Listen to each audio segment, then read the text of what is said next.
I once spent 6 months building a game I really believed in. I was grinding after hours, skipping weekends, putting off everything else just to get it done. I thought if I just finish it and put it out there, people will see the potential. But when I finally launched, nothing. That moment hit pretty hard because it wasn't just about the time I'd spent, it was about the realization that something was missing. And I didn't even know what it was at the time. Fast forward to now, I built multiple successful games, generated real income, and even helped other devs do the same. But none of that happened until I figured out what I'm about to share with you in this video. If you're a solo dev trying to do it all on your own, this might be the most important thing you learn this year. Because the truth is, you can't make a great game alone unless you know this one thing. Here's what most game devs don't know. Making a fun game isn't enough. Players don't just want fun.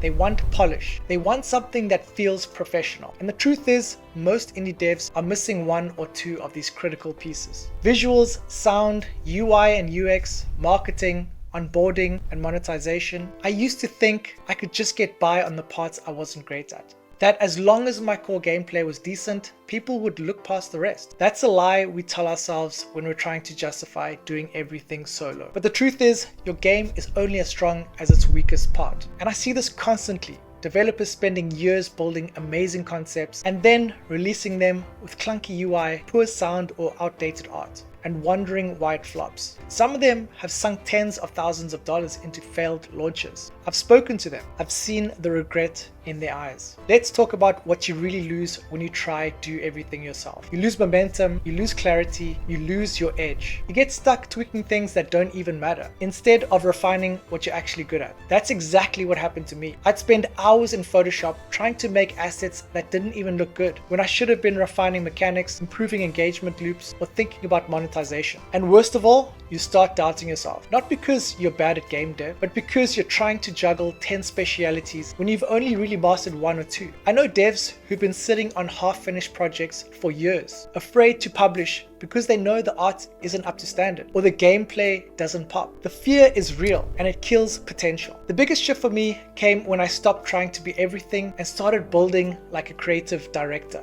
not just a solo developer. I leaned into what I'm great at: monetization design, retention systems, and building game loops that keep people coming back. And then I started pulling in people who were better than me at everything else. Artists, UI designers, sound designers, animators. I wasn't building alone anymore. I was leading something much bigger. And that's when the results started coming in. Better retention, higher installs, chart rankings, and most importantly, real income. It wasn't magic, it was just leverage. And that's something most developers never give themselves permission to use. Here's a painful truth. Most games don't fail because they're bad. They fail because they don't feel finished. They feel like passion projects instead of products. They lack the polish, the flow, and the user trust that comes from tight presentation. You get one shot to make a first impression on players. And when your UI is janky, your trailer looks homemade, or your icon looks like clip art, people swipe right past. Even if your game is fun, they'll never know. And that's the worst part. Knowing your idea could have worked, but you didn't give it the tools it needed to compete. This is why I created Indie Dream Lab. It's not just a service, it's the exact team of developers, artists, and designers that I use for my own successful games. We've helped indie devs finish their games, fix what's broken, and launch with confidence. We've taken half-finished projects and turned them into revenue-generating titles. We've helped games go from almost there to App Store ready.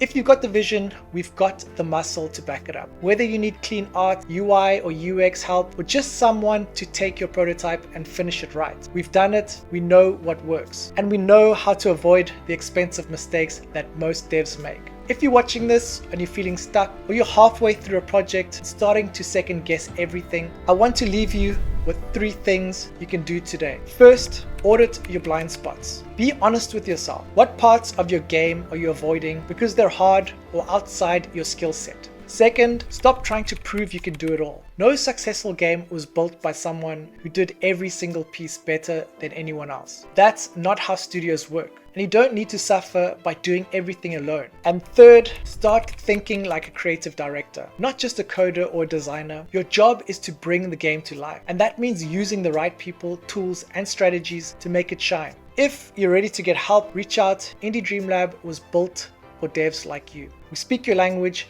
we know your struggle, and we care about helping you across the finish line without wasting years of your life or burning out. I know how it feels to be alone in this, to pour your heart into something and wonder if it'll ever be enough. But I also know what's on the other side if you're willing to stop trying to do it all yourself. You can still own your vision, you can still be the creative force behind the game, but you don't have to carry the whole thing on your back. You can't make a great game alone unless you know how to lead it. And now you do.